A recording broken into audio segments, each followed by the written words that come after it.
اللہ ان کو غریق رحمت کرے، ان کے پاس تھی یہ کتابیں. تو اس کتاب میں اس طرح کے بہت سارے واقعات ہیں. اب آپ ذرا دیکھیں یہاں پر، تو یہ جو واقعہ ہے یہاں پر، اور اس طرح کے وظیفے بہت سارے ہیں. تو ایک دو وظیفے میں آپ کو بتاؤں گا، اور پھر اس کے بعد اس پر حکم سعودی عرب کے مفتی اعظم سماحت الشیخ عبدالعزیز بن باز کیا فرماتے ہیں وہ بھی میں آپ کی خدمت میں پیش کروں گا. کہتے ہیں کہ متکبر ظالم کے تباہ کرنے کے لیے 4 قبروں کی مٹی لی جائے. 4 قبروں کی مٹی لو. اچھا، وہ قبریں کس کی ہونی چاہیے؟ کہتے ہیں ایک مسلمان کی ہو، دوسری یہودی کی ہو، تیسری نصرانی کی ہو، چوتھی مجوسی کی ہو، اور ایک کسی متکبر کی پرانی قبر، اور ایک کسی ویران گھر کی، اور ایک کسی وقف منہدم گھر کی. یہ 7 مٹیاں لے کر برتن پر یہ آیت 7 بار پڑھ کر کسی مہینے کی آخری بدھ میں وہ مٹیاں ہلا کر اس شخص کے گھر میں اوپر سے ڈال دیں، پھر تماشا دیکھے. یہ ہے وہ جادو، یا یہ ہے وہ تعویذ، یا یہ وہ ہے وظیفہ جو کہ اشرف علی صاحب تھانوی حکیم الامت اور مفتی صاحب جو ہیں اس کتاب کا حوالہ دے رہے ہیں. اس کتاب میں یہ بھی لکھا ہوا ہے کہ جناب قال له صاحبہ احدا سبحان الذی، جو شخص دشمن مضیب کو تباہ کرنا چاہے اور جمعے کو روزہ رکھے، شنبہ کی شب نصف ہو، ایک پرانی کنگھی پر جو کوڑے سے اٹھائی گئی ہو، کوڑے پہ جا کے مولانا اشرف علی صاحب تھانوی آپ کو کوڑے میں جھاڑو لگوانے کی کوشش کر رہے ہیں.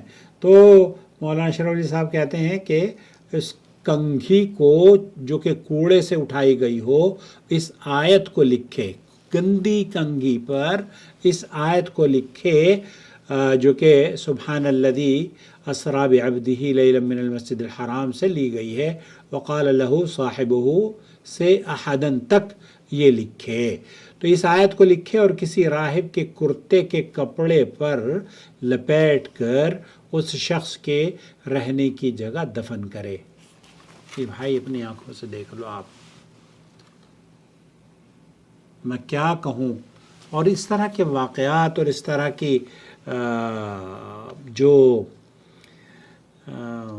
کہتے ہیں کہ نابالغ دختر کے بدن کے کپڑے پر شب دوشنبے میں جب 5 گھنٹے رات گزر جائے تو ان آیتوں کو لکھ کر سوتی ہوئی عورت کے سینے پر رکھ دیں. یہ کبھی قبرستانوں میں دھکے کھاؤ، کبھی کہیں دھکے کھاؤ. تو مولانا مفتی عبدالواحد قریشی صاحب اصل میں جس وظیفے کو بیان کر رہے ہیں، سماحت شیخ مفتی مملکت سعودی عرب سے پوچھا گیا تو انہوں نے کہا کہ پہلی بات تو یہ ہے کہ ہمیں اعمال کی قبولیت کی 2 بنیادی شرطیں ہیں. ایک تو یہ کہ وہ اللہ کے لیے کی جائے، اور دوسرے نبی کریم صلی اللہ علیہ وسلم کے طریقے کے مطابق کی جائے. اب اگر کوئی عمل نبی کریم صلی اللہ علیہ وسلم کے طریقے کے مطابق نہیں ہے تو اللہ کے رسول صلی اللہ علیہ وسلم کی طرف منسوب بھی انہوں نے نہیں کیا ہے، بلکہ یہ تو یہ کہہ رہے ہیں کہ ہمارے بزرگوں کا یہ عقیدہ رہا ہے.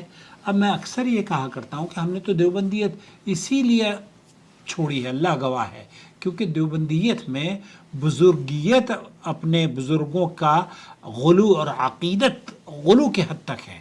اور یہ اشرف علی صاحب تھانوی ہوں، رشید احمد گنگوئی ہوں، یہ کہتے ہیں کہ میں قسم کھا کے کہتا ہوں، خدا کی قسم کھا کے کہتا ہوں کہ جو حق اور نجات موجود ہے میری اتباع پر موقوف ہے. تو یہ بزرگوں کی اتباع کا جو جذبہ اور ان کی عقیدت، یہ عقیدت نہیں ہے. اللہ کے رسول صلی اللہ علیہ وسلم نے فرمایا ہے من احدث فی امرنا ھذا ما لیس منہ فہو رد. تو جو ہمارے دین میں نئی چیز نکالے گا وہ مردود ہے، قابل قبول نہیں ہے. کسی بھی اللہ کے نام کا ذکر ورد کرنا، یا لطیفو، یا ودودو، یا رحیمو، یا کریمو، جیسے کہ ہمارے یہاں نماز پڑھنے کے بعد ایسے کچھ لوگ پڑھتے ہیں نا، یا ودودو، یا پتہ نہیں کون سا ذکر پڑھتے ہیں، اللہ کا نام لیتے ہیں. وہ کر تو اچھا رہے ہیں عمل، لیکن یہ بدعقیدگی ہے. کیوں؟ کیونکہ اللہ کے رسول صلی اللہ علیہ وسلم سے یہ بات ثابت نہیں ہے. تو کسی کی بچیوں کو، کسی کے قبروں کو کھدوانا اور اس طرح کے اعمال لوگوں کو بتانا، یہ بہرحال بزرگوں نے بتائے ضرور ہیں، لیکن مت کریں. کیوں؟ کیونکہ یہ شرک کے دروازے ہیں، یہ بدعقیدگی کے راستے ہیں. ان پر چلو گے تو اللہ رب العالمین اگر آپ سے پوچھ بیٹھے گا، اور پوچھے گا، یقینی پوچھے گا کہ آپ نے یہ سارا عمل کیوں کیا. ہمیں تو مولانا شریف علی صاحب تھانوی نے کہا تھا. ارے بھائی، تو مولانا شریف علی صاحب تھانوی جو کہیں گے وہ کر دو گے. اللہ آپ کو عقل سلیم عطا فرمائے. علماء اور مشائخ کے ہر قول کو، ہر فعل کو اگر وہ قرآن و سنت سے مطابقت رکھتا ہے تو ہم اسے قبول کریں گے، اور اگر قرآن و سنت سے مطابقت نہیں رکھتا، کہنے والا کوئی ہو جیسے کہ بڑے بڑے لوگوں نے کہا ہے، تو وہی ہم کہیں گے جو عبداللہ ابن عمر نے کہا تھا، الشریعہ نزلت علی محمد ولیس نزلت علی ابی. شریعت نبی کریم صلی اللہ علیہ وسلم پر نازل ہوتی ہے، اور نبی کریم صلی اللہ علیہ وسلم کی شریعت پر ہی ہمیں عمل بھی کرنا ہے. لوگوں، دین کو آسان رکھو، اسے عملیات اور ٹوٹکوں کا مجموعہ نہ بناؤ. میاں بیوی کے مسائل کا حل قرآن و سنت نے دیا ہے. حسن، اخلاق، صبر، دعا، نہ کہ مخصوص تعداد والے وظیفے اور خفیہ وظیفے، اور رات کو جاگنا اور مٹیاں لے کر ادھر ادھر دسترخوان یا پتہ نہیں کون کون سے کیا کیا کرواتے ہیں.